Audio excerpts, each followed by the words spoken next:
The World Health Organization was founded on 7th April 1948, a date commemorated every year as World Health Day. WHO has more than 7,000 people working in 190 countries. They work at the WHO headquarters in Geneva, in the 6 regional offices and in over 150 country offices. There are 3 governing bodies of WHO: the World Health Assembly, the Executive Board, and the Regional Committee that carries out the decisions of the Health Assembly and of the Executive Board within the region. WHO is a global health agency that builds the health of the people. And we work with governments, with all member states, including Uganda. In Uganda, WHO started operation in 1964 when the cooperation, the bilateral cooperation was signed by the government and the World Health Organization. I found WHO to be a very dynamic and important member of the United Nations system in Uganda. We have close to 20 UN agencies, funds, and programs present or contributing to Uganda's development. WHO is really important from 2 standpoints. The first is in terms of knowledge. Has an incredible background in terms of knowledge on how do you mainstream well-being and how do you make sure that the well-being of people is at the forefront of any development that we do.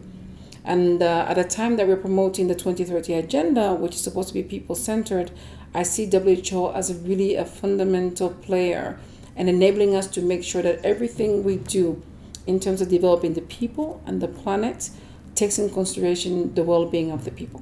In countries, World Health Organization staff work side by side with the government counterparts and partners to deliver the mandate and mission of the organization. Every country globally, including Uganda, needs WHO to provide what we call the normative guidance for managing diseases. And so in the case of Uganda and the health sector in Uganda, WHO is a principal partner of the Ministry of Health and other related agencies to make sure that everything to do with the management of diseases in Uganda has the required technical assurance from WHO. So in that respect, WHO is an indispensable player for any government and for any Ministry of Health. Overall, WHO's objective is the attainment and enjoyment by all people of the highest possible level of health without distinction of race, gender, religion, political belief, economic or social condition. WHO has been in Uganda for 52 years. That means it has successfully managed to be fit for purpose over the period of Uganda's existence. I believe that the fact that Uganda has a very strong epidemiological response is testimony to the collaboration, the partnership that it has had over the years with WHO. The support WHO provided to Uganda and other partners over these years has enabled the government to achieve significant milestones, and we believe that this will continue in a more systematic way. World Health Organization directs and coordinates international public health within the United Nations system. This is done by providing leadership on matters critical to health, shaping the research agenda and stimulating the generation, translation and dissemination of valuable knowledge, setting norms and standards and promoting and monitoring their implementation, providing technical support, catalyzing change and building sustainable institutional capacity, and monitoring the health situation and assessing health trends. So what does the World Health Organization mean to the ordinary Ugandan?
The work of World Health Organization at country level to meet the expectations of such people is guided by World Health Organization Country Cooperation Strategy.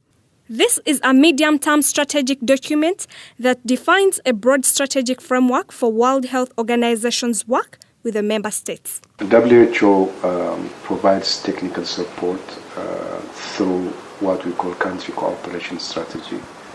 This is a midterm, a 5-year plan, a strategic plan that is developed based on internal consultation with the government, Ministry of Health mainly, and other sectors, as well as partners operating in health in country.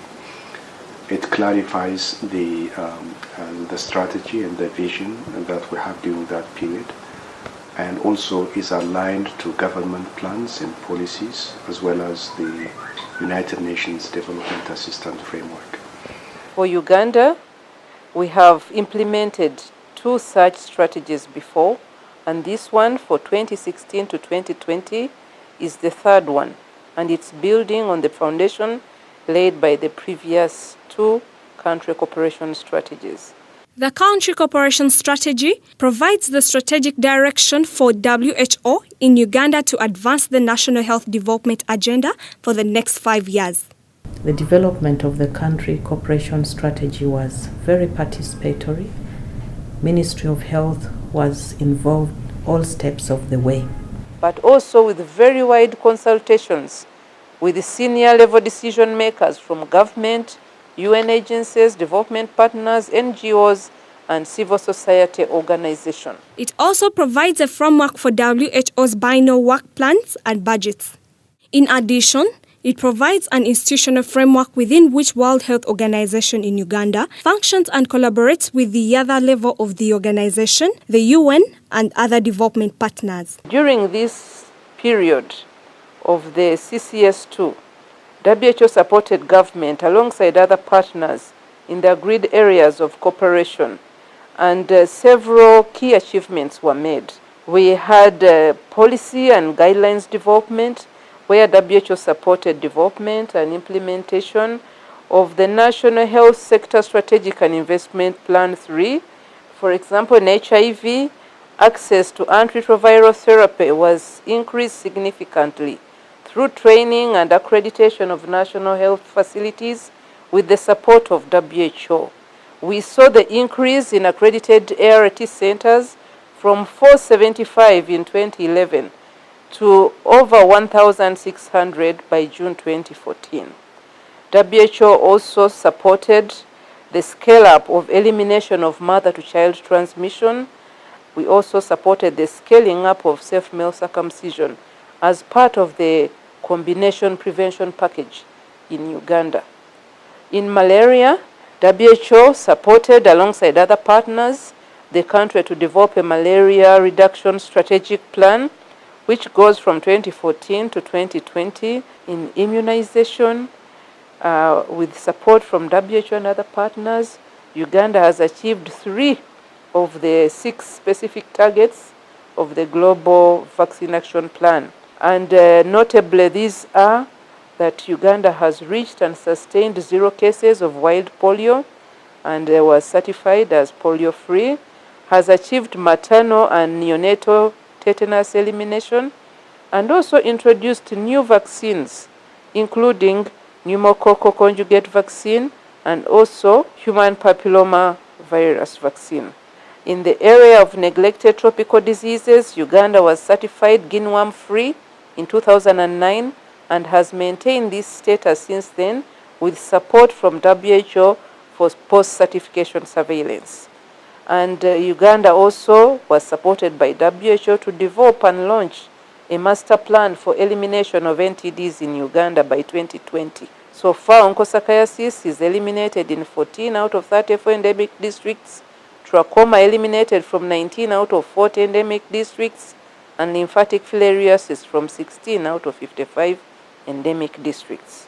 WHO supported the government to implement the first ever nationwide non-communicable risk factor survey.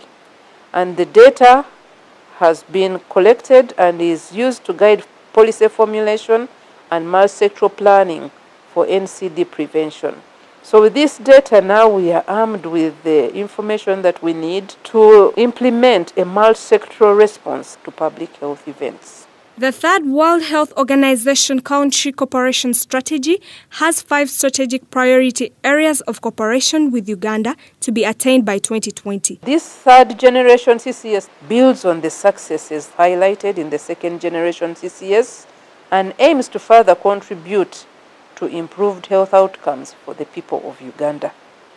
With close collaboration and support from all the partners and stakeholders, we hope that this CCS3 will enable us to contribute yet again to the government's public health commitments and to strengthen health systems for universal health coverage.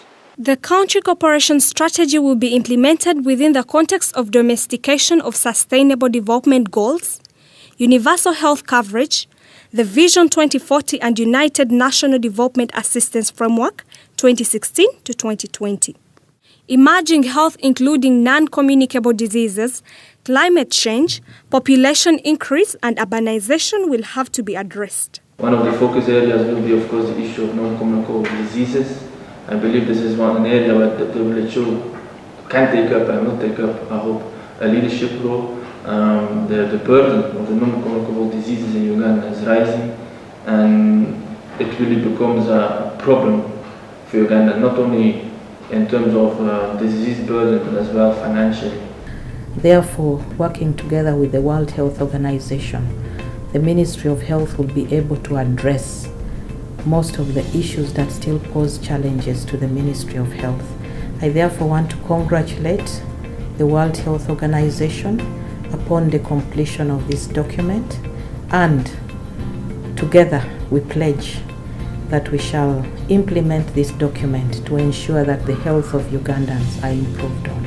I would like to take this opportunity to thank all colleagues that have worked on it, government, particularly the Ministry of Health and particularly the Minister herself, for their engagement and support in the process of identifying the priorities and also framing the way it should be framed in the document itself. I would like also to thank partners that showed up and give us valuable contribution in the process, and also the staff who have committed themselves to develop it, adjust it accordingly during the internal consultation, and also brought it to the final stage, which is now one of the internal documents that is being referred to by other countries. I thank all of you who have done a wonderful job in bringing this to fruition. Thank you.